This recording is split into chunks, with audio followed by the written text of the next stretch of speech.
Oggi siamo a Chiarano con Luciano Soldan, referente per il settore agricoltura di Banca Prealpi San Biagio. Parleremo proprio di quello che è la prerogativa del vostro ufficio per affiancare un settore così importante per l'economia della Regione Veneto e della provincia di Treviso. Sì, buongiorno a tutti, intanto grazie di essere qua. L'ufficio è costituito da me e da due colleghi, Silvio Marcon e Laura Seravallo, che sia per percorso di studi che per percorso professionale hanno sempre, si sono sempre interfacciati col mondo dell'agricoltura. L'ufficio nasce circa 2 anni e mezzo fa, quindi è di recente costituzione, e nasce sulla forte volontà del presidente Carlo Antiga e del direttore generale Girolamo D'Adalto per dare alla struttura, alla banca di Prealpi San Biagio, un ufficio che possa interagire col territorio. Ma l'interazione col territorio non è interazione solo per quanto riguarda l'impresa agricola e gli imprenditori, le famiglie di imprenditori, ma l'interazione col territorio significa collaborare con tutti gli attori della filiera, quindi dalle associazioni di produttori, alle organizzazioni di categoria, agli studi privati, in modo da essere praticamente un punto di ascolto del territorio, delle sue esigenze, ma soprattutto della sua progettualità. Perché ci hai portato qua? Ma vi ho portato qua perché comunque questa è una classica proprio famiglia imprenditrice agricola, perché sono 2 fratelli, c'è un giovane che proseguirà l'attività familiare e è un'attività che è molto importante perché è un'attività di zootecnia da latte. Tutte le attività agricole sono importanti, ma soprattutto la zootecnia da latte riveste in certi contesti, tipo zone montane o pedemontane, un ruolo che è insostituibile sia sotto il profilo di gestione ambientale ma anche di mantenimento del territorio.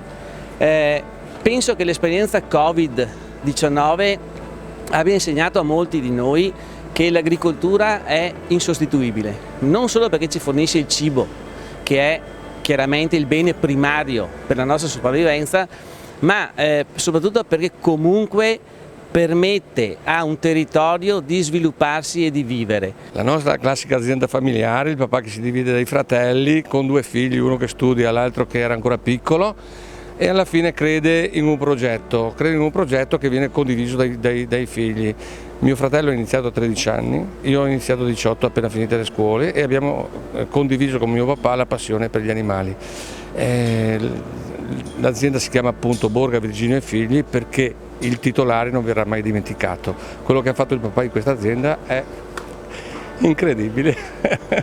Scusate. Allora, voi siete partiti da quante mucche? 20 vacche e tanti debiti da pagare e per fortuna insieme con gli studi bancari e le BCC in particolare siamo riusciti a crescere, a sviluppare, a credere in questo progetto. Siamo passati dalle 20 di allora, nel 95-96 proviamo quote latte, siamo stati costretti dalla normativa sulle quote latte appunto ad acquistare un'azienda e là praticamente abbiamo fatto il salto di qualità. Da azienda diciamo così familiare abbiamo dovuto ricorrere a collaboratori, noi non abbiamo dipendenti, abbiamo collaboratori perché nessun dipendente potrebbe fare quello che fanno quelli che ci aiutano, quindi non sono dipendenti, sono veramente dei collaboratori, non c'è nessuno che ha bisogno di essere comandato, sa quello che deve fare e in questo momento abbiamo una decina di persone che lavorano con noi in azienda, oltre a 4 del nucleo familiare. Terenzio, questi vitellini quanto tempo hanno?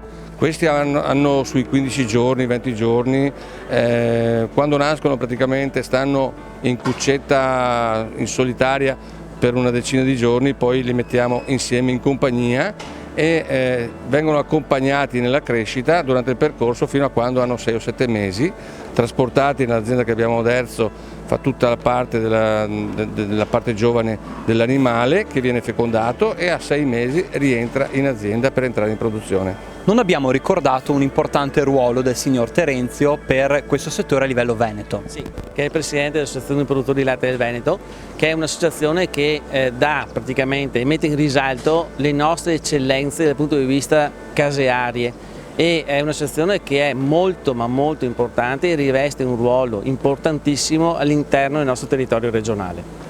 Quali sono le manifestazioni più importanti che voi organizzate e che curate durante l'anno? Il Casius Veneti, che è quello credo sia la miglior manifestazione a livello nazionale per quello che riguarda i formaggi. Basta pensare che l'anno scorso c'erano 508 formaggi in concorso, per dare un'idea di quanto importante è diventata la cosa. L'altra, che è quella più vecchia, è la 24esima edizione dei formaggi della Montagna Veneta e della Montagna Nazionale in generale, perché facciamo anche il concorso dei formaggi di montagna.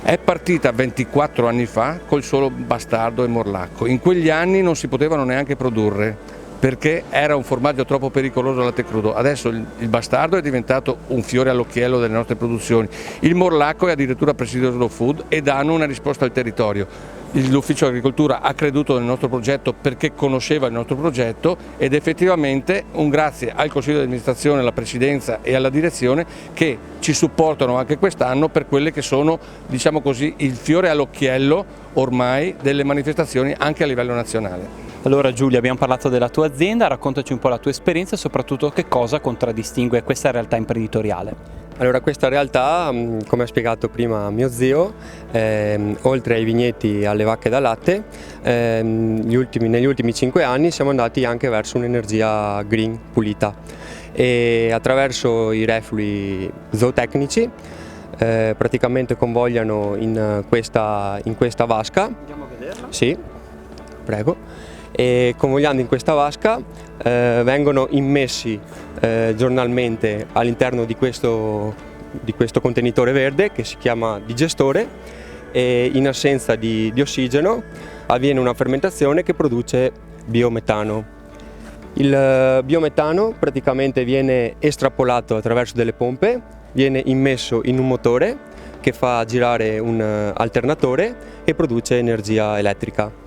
E questo impianto è fatto tutto a reflui e produciamo sui 290-300 kWh. E oltre al digestato e alla corrente cediamo l'acqua calda alle industrie che non utilizzano più le loro caldaie, e quindi diventa un green anche in questo passaggio.